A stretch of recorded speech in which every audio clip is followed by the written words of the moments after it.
Okay. 12-2, day 2, last lesson of the unit. Lots more of the same from day 1. I'm not going to give you a whole lot new. The second example with the biomass of a tree is, we've seen it. We haven't actually worked through that kind of problem all the way till the end yet, but other than that, this is a lot of review of the first day. So our variables here, because you're going to see the same type of examples, we're just going to switch around the context a little bit.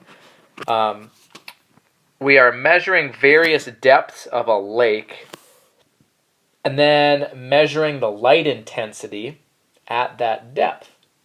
Okay, it goes down, the light intensity, that is, as the depth increases. There's less and less visible light available.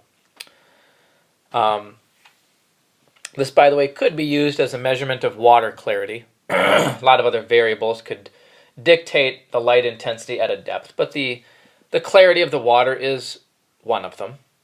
Okay? So there is the scatter plot for this particular lake. There is the association, which looks pretty curved. Here is another scatter plot, but this time we are not comparing x and y.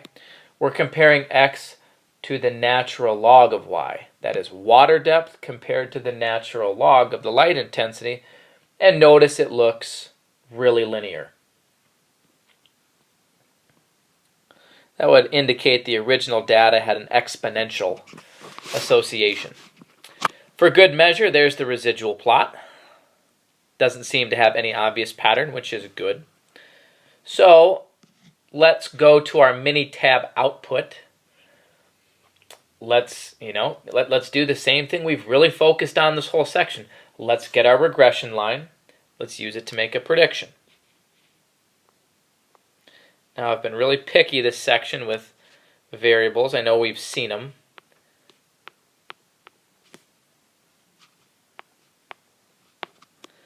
But I want you to have these notes and have these examples in there that are really good about defining the variables, because the test is going to ask you to do that. And you've got good examples where we were thorough and we put, our variables in writing each time. Y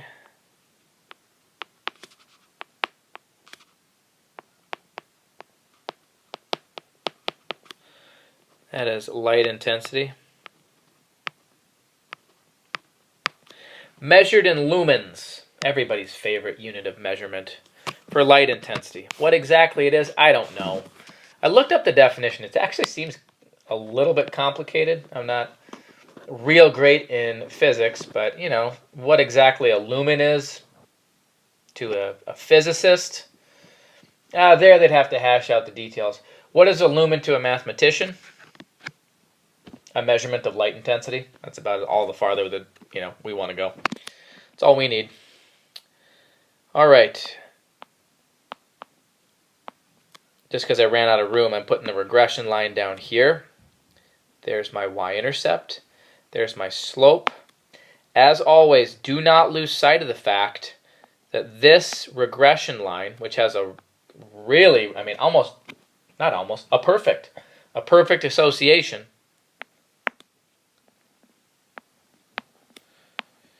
But don't lose sight of the fact that this regression line compares x to the natural log of y. That happens all the time, that we get to the Minitab output and it's like, oh, what are we doing? We're comparing x to y.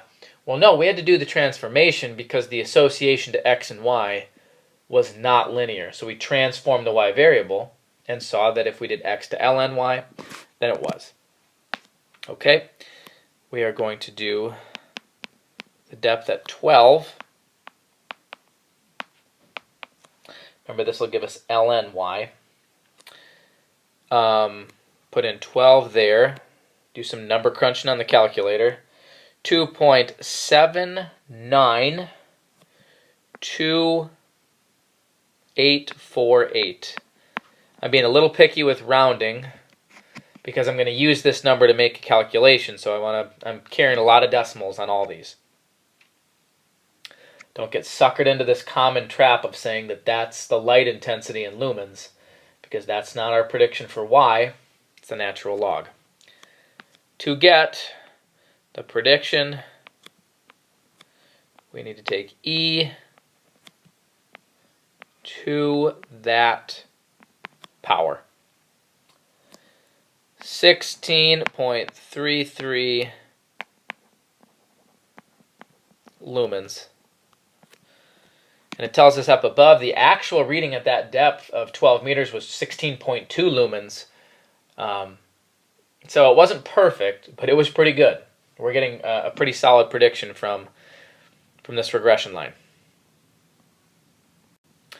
All right, new context, same idea though.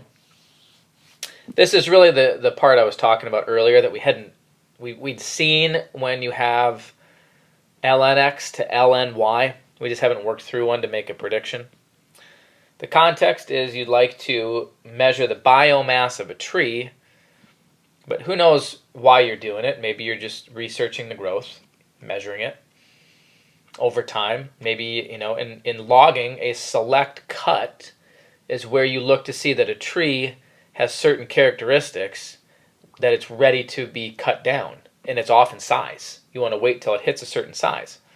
Now, the easiest way to measure its biomass, which is in kilograms, is cut it down and weigh it. But, both of those, lead to some issues. Maybe if we're just researching the growth, we don't want to cut it down at all. And if we're logging it with the practice of a select cut, we may not want to cut it down yet. So this model can give us a prediction for the biomass based on the diameter. Okay? The diameter of the trunk. Pretty easy to get without cutting it down. In fact, measure its circumference, assuming it's close to a circle, divide by pi, there you go. You've got your diameter. It's not really that different to use to make a prediction. We just have to keep in mind that when we plug in 30, because that's the number it says to use for the prediction, a tree that has a diameter of 30 centimeters, keeping in mind this is probably for a very specific species of tree. I don't think this applies, to any tree ever, because, trees are different in their measurements, in their weight, in their density. It doesn't say what kind. Oh, it's in a tropical rainforest. That's as much as it tells us. Got it from 378 trees. We have to keep in mind that when we plug in 30, the very first thing we have to do is take the natural log.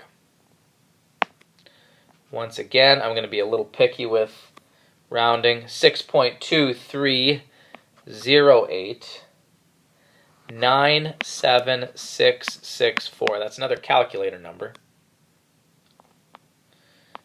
And once again, at that step, don't say that that's the weight of the tree in kilograms. Okay?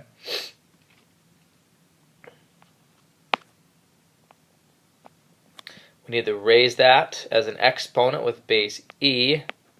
This is more work from the calculator. And we get 508.21 kilograms. Okay? May not be the exact weight or the exact biomass of a tree with a 30-inch diameter, but if this is a good model, then it should be pretty darn close.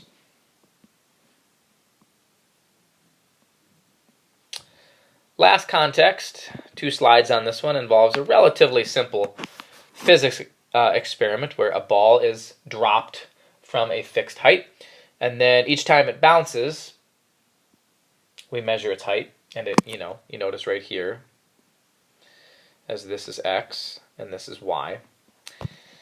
It's not coming up quite as high. Another physics thing, something about gravity doing its thing, right? Doesn't come up as high each bounce. But here's the original scatter plot.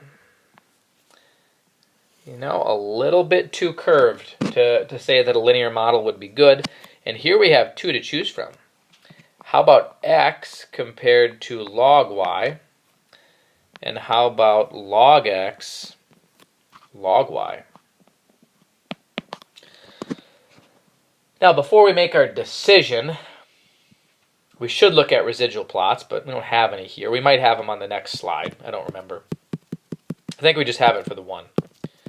But we're going to make our decision without it. And I think you would see that the exponential model, which is this one, looks to be a little more linear than, I mean, the power model's not that bad. That wasn't very good. Right, there we go. That's a little better. A little bit more curved than the exponential. Now check this out. Before we use this to make a prediction, here's the residual plot. Kind of looks like it does have a pattern. We're going to deal with this in part D because we don't have a lot of other great options to do.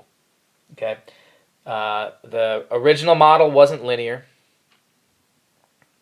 We looked at the x to log y and then log x to log y. This one was better, but the residual plot still has a pattern, and we've said if we see a residual plot in the pattern in the residual plot, we don't want any part of it. Patterns in the residual plot are bad. They indicate that our regression line could be getting worse and worse in terms of its prediction as the x values change. That's not good. But this is an interesting one because we want to predict the bounce, or the height on the 7th bounce, and this is what we've got. This is it. Okay? Now let's talk about x and y. Again, just being really picky that every time to define our variables. I've tried to stress throughout this whole unit that that's a huge deal because what happens when you make the transformation is people lose track of their variables. Was it x to y? Where did we have a log of something or other? So every time you've got Minitab output and you're going to use a regression line, check yourself. For the original problem, x is the number of bounces and y is the height, and that is measured in feet. Okay? Our regression line that we're going to use, despite the little pattern in the residual plot, will give us a prediction of log. Now we're going to get to this in part D. This will kind of keep you on your toes a little bit. Every time we've done a transformation with the logarithm, it's been ln, which is base e. This is just regular old log, which implies it's base 10. We'll get to that down in part D. 0.45374 minus 0.11716 times x, and just for the sake of space, I'm going to go ahead and plug in 7. Now, I know I'm kind of moving down to part D here. There's a separate question, and we will look at that. But here's what I get when I simplify that and throw it into a calculator. Log of y is negative 0.36638. Now, even if you lost sight of the fact that this predicts the log base 10 of the height, you should catch it here because if you're thinking context, a negative value for the height on the 7th bounce, it bounced negative 0.3 feet. We are expecting the height to be positive because if it's 0, it means the ball is, again, resting on the ground. This is where things are a little bit different. On all the others, I've done base E.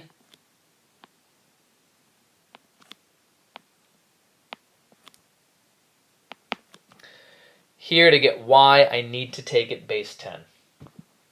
Because this whole transformation was log base 10.